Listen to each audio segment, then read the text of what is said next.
देवा दंडमादाय रक्षन्ति पशुपालवत् यम तु रक्षतुमिच्छन्ति बुद्ध्या संविभजन्ति तम।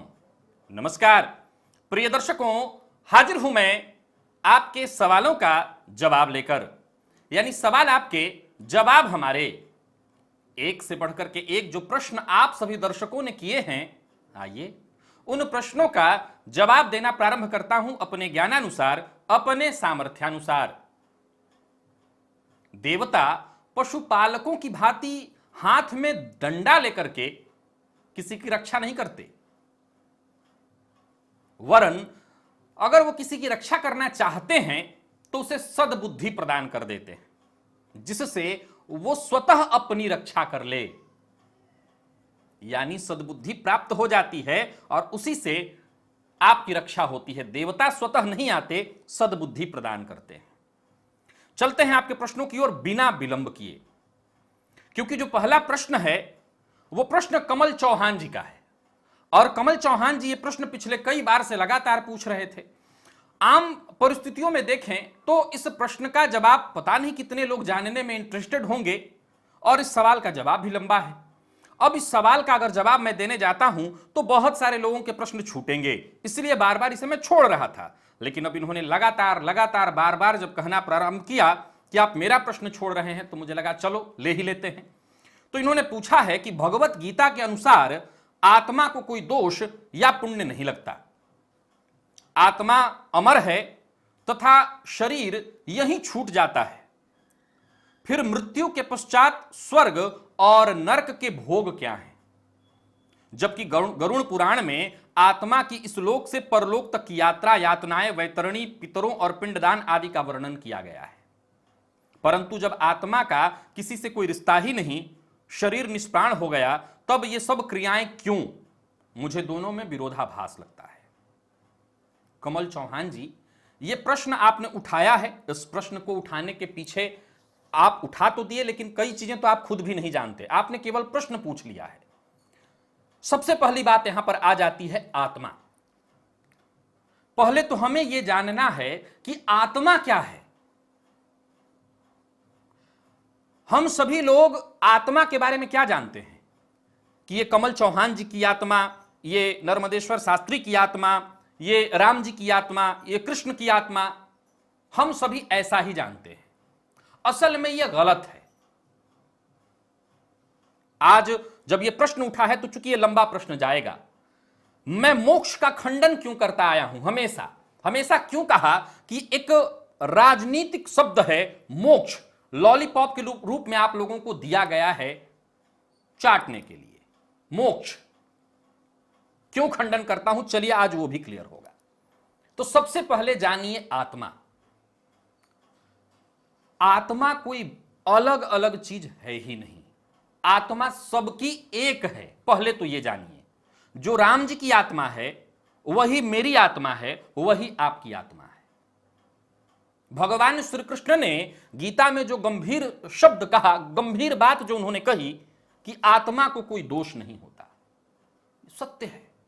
क्योंकि आत्मा तो सिर्फ एक ही है, वो अलग अलग व्यक्तियों में अलग अलग आत्मा नहीं होती। वैसे ही जैसे सूर्य तो एक ही है, सूर्य के नीचे जल से पूरित अगर घड़ा रख दिया जाए तो सभी घड़ा में अलग अलग सूर्य दिखाई पड़ेंगे, लेकिन सूर्य तो मात्र एक ही है। वैसे ही आत्मा, इस रिक्त स्थान में भी आत्मा है, इस चैतन्य अवस्था वाली शरीर में, स्थूल शरीर में, जड़ में, हर जगह ही आत्मा व्याप्त है।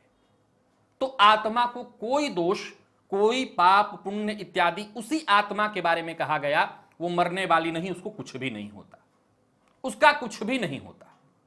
वो आत्मा सर्वत्र व्याप्त है। अब आगे आपने जो पूछा है कि मृत्यु के पश्चात स्वर्ग और नरक का भोग कौन करता है, पहले यह जानिए। गरुड़ पुराण की जो बात आपने कही और भगवत गीता की बात जैसे ही आप लाते हैं, आप सदैव यह याद रखिएगा, सदैव, कि गीता स्वतः श्री कृष्ण कह रहे हैं। बात आती है कि वेद और गीता में अगर किसी को महत्व दिया जाए तो ज्यादा महत्व किसे, तो अंत में आ जाता है कि भगवान श्री कृष्ण के श्रीमुख से निकला हुआ है, खुद कहा है।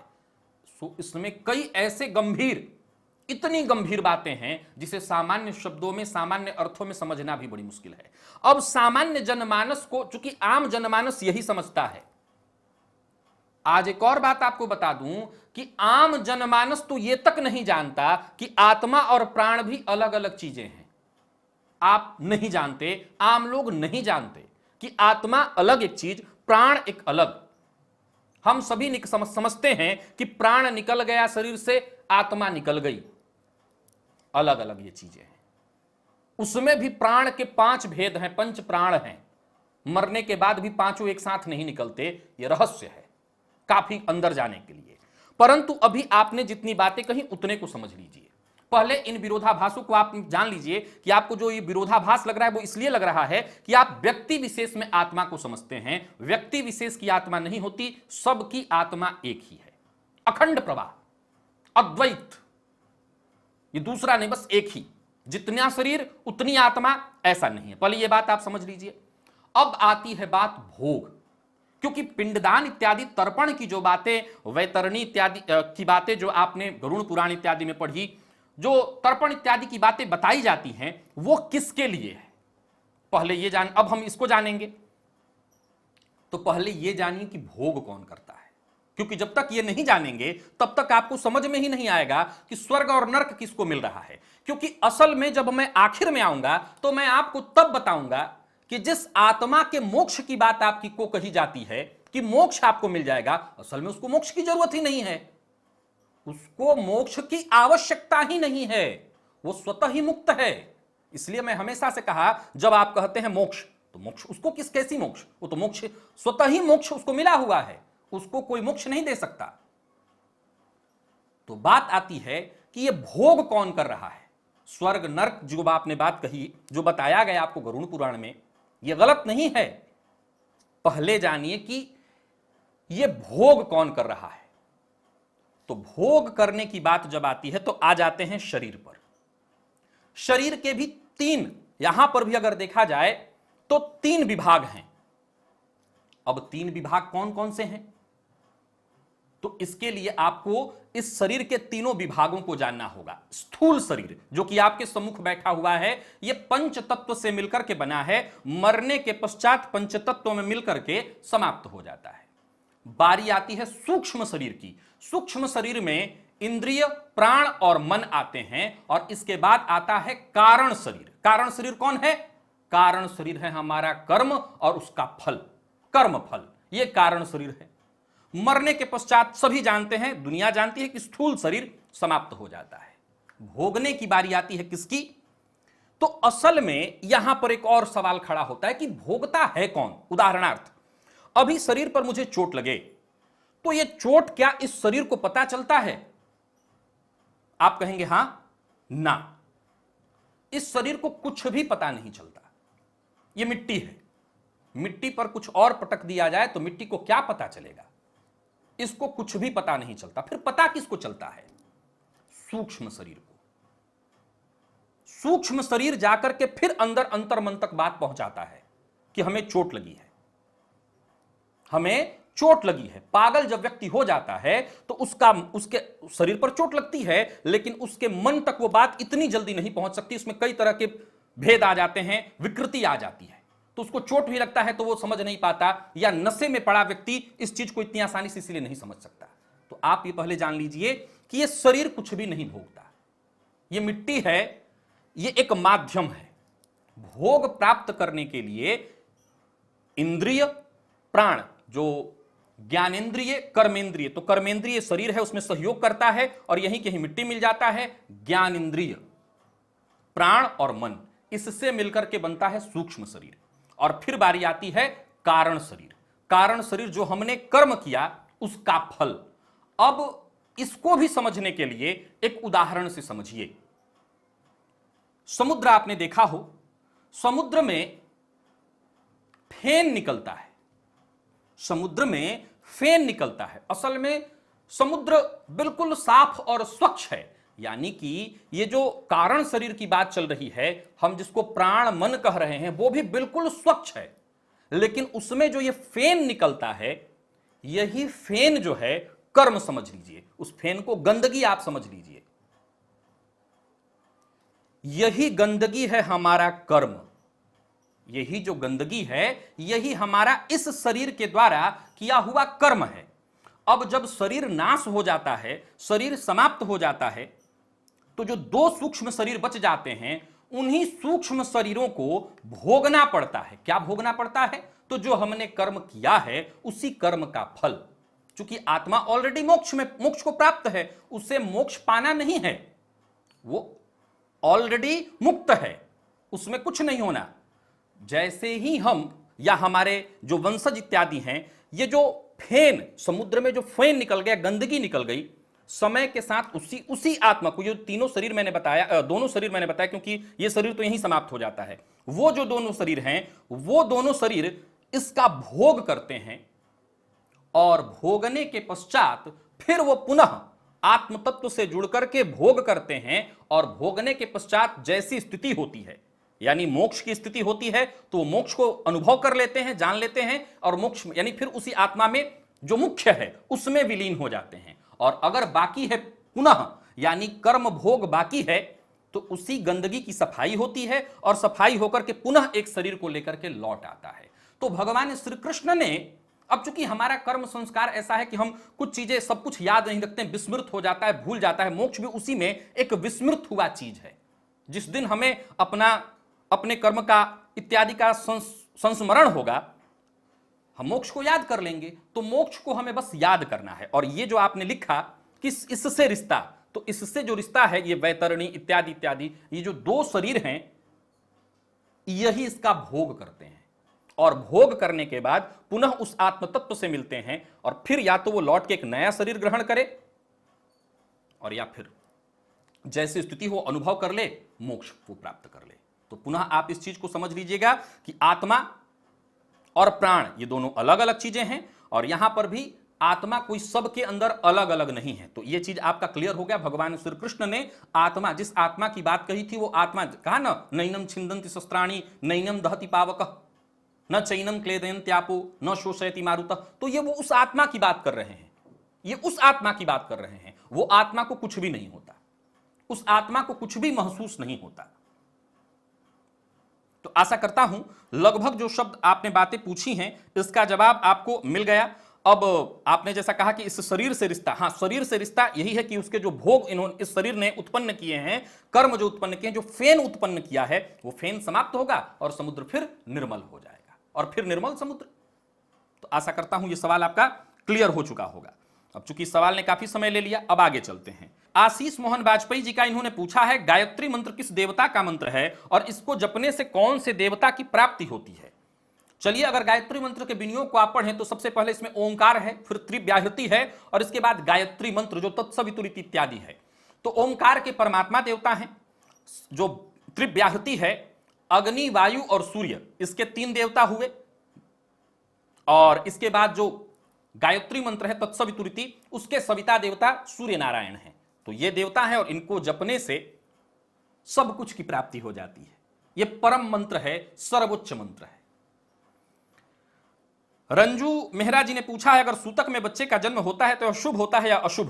अगर अशुभ होता है तो इसके लिए क्या उपाय करें? बालक का जन्म अशुभ कैसे हो सकता है? तो मुझे लगता है कि इस पे अगर कोई सोचने की बात भी अगर किसी ने दिमाग में डाली है, दुर्भाग्यवशात ये प्रकृति के हाथ में है, हमारे और आपके हाथ में तो है नहीं कि उसी समय किसी का गुजर जाना और उसी समय बालक के गर्भ का समय होना, समय पूर्ण होना। तो ये तो प्रकृति के हाथ की चीज है। तो प्रकृति जो भी करती है उसमें कोई भी चीज शुभ और अशुभ नहीं, सब शुभ ही है। तो इसमें तो कोई उपाय की बात ही मत सोचिए।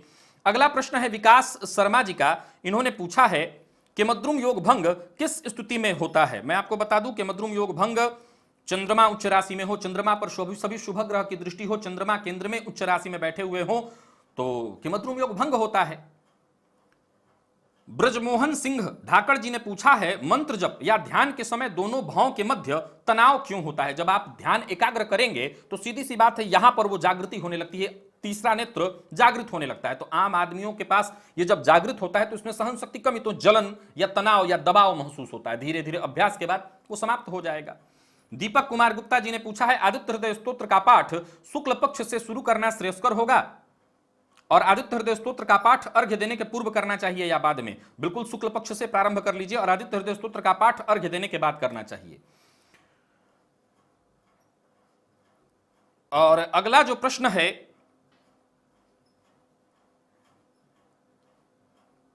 समीर वर्मा जी, आपके 3 प्रश्न हैं और आज अगर तीनों प्रश्नों को मैं लूंगा तो फिर वही समस्या हो जाएगी। एक साथ इतने सारे प्रश्न नहीं लूंगा, सो एक दो कोई प्रश्न ले लेता हूं। आपने 3 प्रश्न पूछा है अपराजिता स्तोत्र और इसकी विधि बताने भर का यहां समय नहीं है। अपराजिता स्तोत्र बड़ा ही श्रेष्ठ स्तोत्र है। इसके पाठ से अपराजिता, इसके पाठ से किसी भी प्रकार के तंत्र मंत्र इत्यादि की बाधा आपके ऊपर आ रही हो, नजर दोष इत्यादि आ रहा हो, शत्रु बाधा हो रही हो, किसी प्रकार के रोग से आप पीड़ित हो, सबसे मुक्ति मिल जाती है। और बाधा अगर विधि पूछें तो मैं यही कहूंगा कि सामान्य सबकी विधि होती है, न्यास विनियोग इत्यादि संकल्प न्यास विनियोग करके पाठ कर लीजिए। आगे इन्होंने पूछा है समय के साथ धर्म कर्म इत्यादि विलुप्त होता जा रहा है, इसे समय का विधान मान करके हमें स्वीकार करना चाहिए। यह पूछने वाला कौन? आप कौन? आप कौन? आप अपना कर्म करिए। धर्म किसको आप मानते हैं, पहले आप ये बताइए। आप जब तक धर्म का मतलब नहीं जानेंगे तब तक आपकी नजर में धर्म विलुप्त होता चला जाएगा, तब तक सनातन धर्म खतरे में पड़ेगा। सनातन धर्म खतरे में तब तक है जब तक आप धर्म का मतलब नहीं जानेंगे। मतलब जान जाएंगे, सनातन धर्म को कभी कोई खतरा नहीं होगा। खतरा उन्हीं के लिए है जिनको इसका मतलब नहीं पता। नाम भी कहते हैं सनातन और कहते हैं खतरे में है, दोनों का मतलब मेरे समझ में नहीं आता। दोनों कैसे हो सकता है? तो आपको मैं बता दूं, विलुप्त कुछ नहीं हो रहा। और जब भगवान कृष्ण कह रहे हैं कि जब हानि होगी यानी नहीं हो रही है, तभी तो नहीं आ रहे हैं। जब उनको लगेगा कि ग्लानिर्भवति भारत, तो आ जाएंगे वो। तो आप उसकी चिंता और हम उसकी चिंता क्यों करें? वो हमारी चिंता का विषय नहीं है। और बाकी इन्होंने पूछा, मैंने ऐसा सुना है कि आज भी हिमालय में बहुत से योगी साधनारत हैं मोक्ष प्राप्ति के लिए।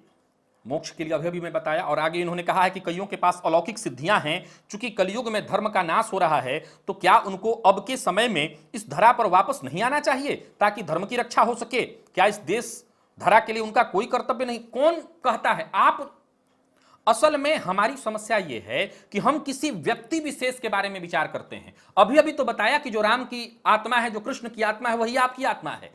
तो किस ऋषि की बात कर रहे हैं? वो ऋषि आप नहीं हैं, वो ऋषि मैं नहीं हूं, वो तो हम ही हैं। हमारी समस्या क्या है? हमारी समस्या यही है कि हम ये सोचते हैं कि कोई नेता आएगा और हमारी समस्या दूर करेगा। यहीं पर तो भूल कर जाते हैं। वो नेता तो हम हैं, वो नेता कोई और नहीं, वो नेता हम हैं। हमें ही आगे आना है, हम आ जाएंगे। आप किसकी बात कर रहे हैं? आप ही वो ऋषि हैं जो साधना में रत है। साधना का कोई कितना प्रकार है? आप जिस प्रकार की बात कर रहे हैं कि हिमालय पर बैठा, वो भी एक प्रकार होगा, ये भी एक प्रकार है। हम सभी साधना में रत हैं, हमें भी अपना कर्तव्य याद रखना है। और अगर हम अपने अपने कर्तव्य को का याद रखते हैं, कर्तव्य का संस्मरण अपने मन में रखते हैं, संस्मरण के साथ कर्तव्य का पालन करते हैं, निर्वहन करते हैं, काहे का धरा का कोई खतरा? और जब धरा को खतरा होगी, जो धरा चला रहा है वो आ जाएगा, उसकी चिंता आप मत करिए। और मुझे तो बिल्कुल ही नहीं होती है, क्योंकि मैं जानता हूं कि जब ऐसी स्थिति उत्पन्न होगी तो वो आएंगे। जब उन्होंने खुद कहा कि मैं आऊंगा, इतना भी हमें भरोसा नहीं है। हम अपना कर्तव्य नहीं करते, हम इस चिंता में पड़ जाते हैं। तो सोचिए, ये सवाल आपका बहुत बढ़िया था सबके लिए। आगे चलते हैं। डेविड मैकवान ने पूछा है, गायत्री मंत्र का जब केवल विनियोग करके उसका मनचाहा फल नहीं मिलता, गायत्री मंत्र श्रापित है और इसी के श्राप से, तो जब से पहले गायत्री शापोद्धार का विधि करने के बाद ही गायत्री मंत्र जपना चाहिए, क्या यह सही है? हाँ, एक बार अगर आपको किसी एक दिन जपना हो तो निसंदेह गायत्री शापोद्धार करना चाहिए। और नित्य करते हैं तो आपको किसी प्रकार के शापोद्धार की आवश्यकता नहीं है। जो ये कहते हैं उनको कम से कम इसका अनुभव तो बिल्कुल ही नहीं है। आयुष भट्ट जी ने पूछा है, स्वप्न में अगर पुरोहित दिख जाएं, पुरोहितः, अगर स्वप्न में पुरोहित ब्राह्मण ज्योतिषी इत्यादि दिख जाएं, बहुत शुभ फल प्रदायक है। धर्मदीप दवे जी ने पूछा है, तंत्र प्रयोग करने से हमारी सात्विक भक्ति पर कोई असर पड़ता है? देखिए, तंत्र प्रयोग भी सात्विक होता है, ऐसा नहीं है कि सारे तंत्र तामस हैं। आप जब किसी तंत्र से किसी का नुकसान करें तभी वो खराब हुआ। उदाहरणार्थ, आप अगर किसी चीज ध्यान से समझिए, अगर आपके पास बल है, अगर आपके पास बल है तो क्या वो बल खराब है? हनुमान जी के पास बल है तो क्या वो बल खराब है? अगर उस बल का वो प्रयोग दुरुपयोग करते हैं तब वो खराब है, लेकिन अगर आप अपने बल का सही प्रयोग करते हैं तो खराब कैसे हुआ? तो तंत्र प्रयोग से सात्विक साधना पर कोई असर नहीं पड़ता। पड़ता है तब जब आप तंत्र प्रयोग के द्वारा किसी को कोई क्षति पहुंचा दें, तो निसंदेह पड़ता है। आगे आपने पूछा है कि क्या तंत्र प्रयोग, सम्मोहन, आकर्षण जैसे प्रयोग करने के बाद कोई तकलीफ भोगनी पड़ती है? अब सम्मोहन आकर्षण को ही ले लीजिए। सम्मोहन और आकर्षण, मैंने एक वीडियो साफ साफ बना करके बताया था कि अगर किसी का घर टूट रहा है, पति पत्नी के बीच आग लगी हुई है और उनका घर बचाने के लिए सम्मोहन और आकर्षण किया जा रहा है, यह शास्त्र विहित है, बिल्कुल करिए, कोई दोष नहीं। लेकिन अगर यह सम्मोहन या आकर्षण किसी की पत्नी के ऊपर, किसी की बेटी बहन के ऊपर आप करके गलत दुरुपयोग करना चाहते हैं, निसंदेह उसका आपको भोगना पड़ेगा, दंड मिलेगा। आगे इन्होंने कहा है कि मैंने सुना है कि तंत्र प्रयोग करने से फिलहाल सब कुछ बढ़िया हो जाता है और बाद में तकलीफ उठानी पड़ती है। जी बिल्कुल, उनको जिन्होंने तंत्र प्रयोग से किसी की क्षति की हुई हो। चेतन पवार जी ने पूछा है, स्त्रियां अगर गायत्री मंत्र नहीं पढ़ेंगी तो अपने सूर्य को कैसे मजबूत करेंगी? चेतना, माफ करिएगा, पौराणिक मंत्र कौन सा है? मैंने बताया था ब्रह्म स्वरूपिणे श्री सूर्य नारायण। देखिए, अब इसी बात को ले लीजिए। सभी महिलाओं को कहना चाहता हूं, पिछले कई दिनों से लगातार मैं इस विषय पर लगा हुआ था। समय आज मेरे पास लिमिटेड होता है, तो एक इसके लिए भी मैंने ढूंढ निकाला कि जब हम ये कहते हैं कि गायत्री मंत्र स्त्रियों को न पढ़ने दिया जाए, तो अभी तक तो मैं भी कहीं ना कहीं था, बाबा वाक्यम प्रमाणम, गुरु जी ने कहा है इसलिए मानो, लेकिन इसका प्रमाण होना जरूरी है। और हमारे ऋषि महर्षि कभी गलत थे ही नहीं, उन्होंने जो कहा बहुत सोच समझ करके कहा। तो ऋषियों को, स्त्रियों को क्यों मना किया? बड़ा गंभीर रहस्य निकल करके इसके सामने आया और लगातार एक लंबा फिर वीडियो। तो आज नहीं, बस इतना ही कह देता हूं कि जब तक आप वैसे सामान्यतया एक आध बार पढ़ना चाहती हैं तो ही पढ़िए। वैसे मैंने इसका तर्क दिया था, यह भी कहा था और इसमें अपनी अभी भी कायम हूं कि जो महिलाएं बहुत ज्यादा गायत्री मंत्र जप रही हों, उनका वैवाहिक जीवन खराब होना, उनके संतान में परेशानी आना इत्यादि अवश्य होता है, अवश्य। नहीं तो मैंने जहां गायत्री मंत्र से संबंधित वीडियो बनाया है वहां जाके कमेंट पढ़ लीजिएगा, तो अवश्य होता है। हां, क्यों मना किया उसका सही तर्क नहीं मुझे मिल पा रहा था, वो तर्क अब है मेरे पास, भविष्य में कभी बता दूंगा। अगर आप ये पढ़ना चाहें तो एक आध बार गायत्री मंत्र से कोई दिक्कत नहीं, अथवा ब्रह्म स्वरूपिणे श्री सूर्य नारायणाय नमः ये मंत्र बोल करके अर्घ्य दीजिए, इससे सूर्य बलि हो जाएंगे। और फिर जपाकुसुम संकासम तो है ही।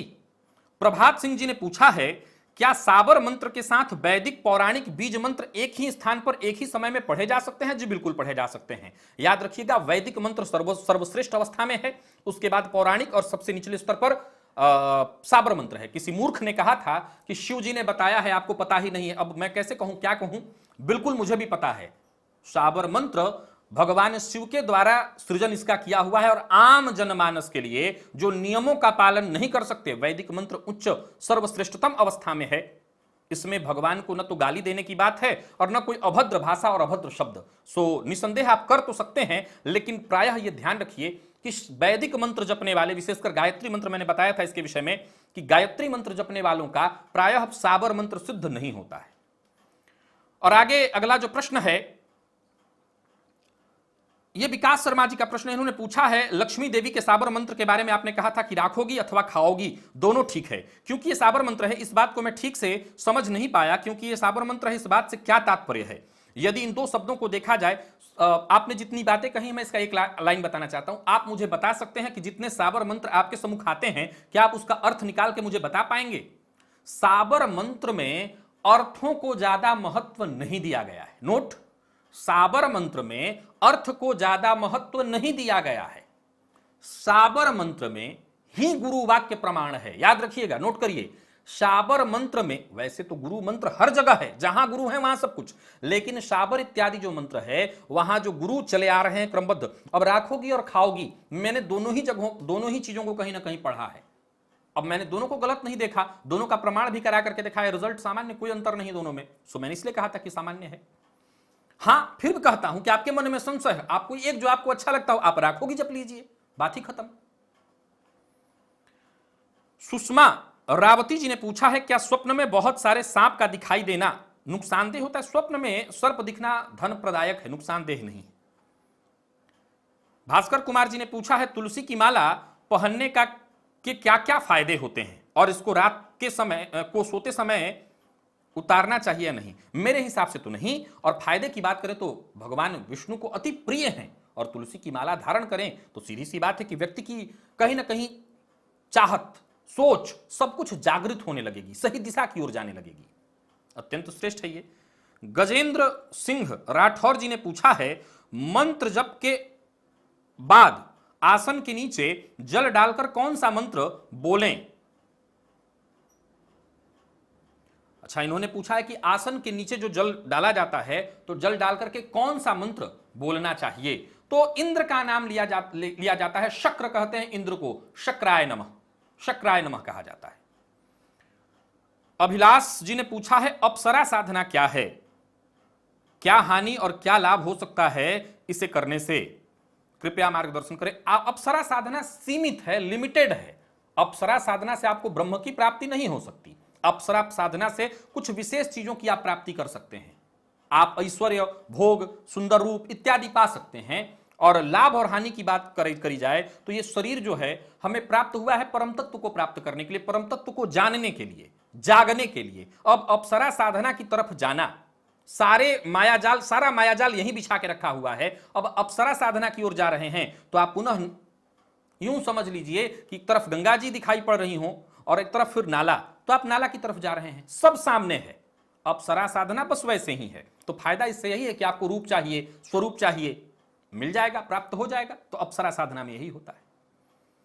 विपुल सिंह जी ने पूछा है क्या बजरंग बाण पाठ मैं प्रतिदिन कर सकता हूं? यह करना चाहिए। कई लोगों ने मुझे मना किया। मैंने भी सुना है लोग कहते हैं कि इसमें हनुमान जी को आन दिया गया है, इत्यादि इत्यादि इत्यादि। मुझे लगता है कि कोई दिक्कत नहीं, आन दिया हुआ है तो आप इसको बड़े आराम से, बड़े प्रेम से कर सकते हैं। मैंने खुद भी एक समय काल में जब 7:30 थी, रोज किया, प्रतिदिन किया और बड़ा लाभ इसका मिला, बहुत लाभ। आपको तो बताने से पहले मैं खुद ही करता हूं। तो एक जब 7:30 काल का दौर था, खूब लंबे समय तक लगातार इसको मैंने किया और खूब इसका फायदा मिला। करिए। तनुजा रावत जी ने पूछा है एकादशी व्रत का क्या फल है? सीधी सी बात है कि एकादशी व्रत करने से विष्णु लोक की प्राप्ति, और आम परिस्थितियों में समझें तो उस दिन चावल खाने की सामान्यतया मनाही की जाती है। अगर आप खाए बिना निराहार व्रत कर ले तो सामान्य शब्दों में तो बस इतना ही है कि हम इसलिए वो करते हैं ताकि विष्णु लोक की प्राप्ति हो जाए। तो विष्णु लोक की प्राप्ति का ही फायदा है, फल है। आनंद व्यास जी ने पूछा है प्रदोष व्रत के बारे में बताएं, कब से यह व्रत शुरू करना चाहिए? व्रत शुरू करने के बाद किसी महीने व्रत छोड़ना पड़े तो छोड़ सकते हैं, और क्या फिर अगले महीने दोबारा कर ले तो इसका दोष लगेगा? हाँ भाई, ऐसा थोड़ी व्रत होता है। व्रत का नियम ही है संकल्प, प्रतिज्ञा। तो प्रतिज्ञा कर लिया और फिर छोड़ते का ऐसा नहीं है। जितने दिनों के लिए संकल्प लिया करना होगा। प्रदोष व्रत सब कुछ जो चाहिए वो पाने के लिए आप कर सकते हैं। वैसे आमतौर पर संतति प्राप्ति हेतु किया जाता है, भोलेनाथ की आराधना की जाती है। किसी भी शुभ माह में आप संकल्प लेकर के आप इस व्रत का प्रारंभ कर सकते हैं, कहीं कोई दिक्कत नहीं। बस इसके लिए इतना ही करिए कि अपने किसी पंडित जी को बुला करके संकल्प कराइए। और ये बीच में आपने जो छोड़ने की बात कही है, मन से किया, मन से उठाया, मन से छोड़ा, तो आप करें वा ना करें कोई फायदा नहीं उसका। करते हैं तो नियमबद्ध तरीके से आपको करना होगा। और मनोज कुमार जी ने पूछा है कि जातक लग्न कुंडली से मांगलिक हो और दूसरी जातिका अथवा जातक सूर्य या चंद्र कुंडली से मांगलिक हो, दोनों का विवाह किया जा सकता है? किया जा सकता है अगर कुंडली का मिलापक 26 से 28 गुण के आसपास आ रहा हो। प्रतीक श्रीवास्तव जी ने पूछा यदि किसी महिला की दाईं हथेली पर हृदय और मस्तिष्क रेखा पूर्णतः एक हो जाए तो क्या प्रभाव होता है? शकी स्वभाव, दोनों के लिए ऐसा होता है, शकी स्वभाव के होते हैं। ऐसे लोग अपने सामने वाले को प्रेम बहुत करते हैं परंतु शकी स्वभाव के होते हैं। और धर्मदीप दवे जी ने पूछा है एक बार आपने कहा था कि रात को देर तक जागने से चंद्रमा खराब फल देने लगते हैं, तो गुरुदेव हम ब्राह्मणों को हर महीने की शिवरात्रि को पूरी रात महादेव का पूजन करना होता है, तो क्या उसका भी कोई दोष लगता है? नहीं जी, ये सामान्य धर्म और विशेष धर्म है। विशेष धर्म है आपका नवरात्रि में, शिवरात्रि में या किसी विशेष काल में जगना, तो विशेष काल में वो जगने का कोई दोष नहीं होता है। प्रिय दर्शकों, प्रथम प्रश्न ने काफी समय ले लिया।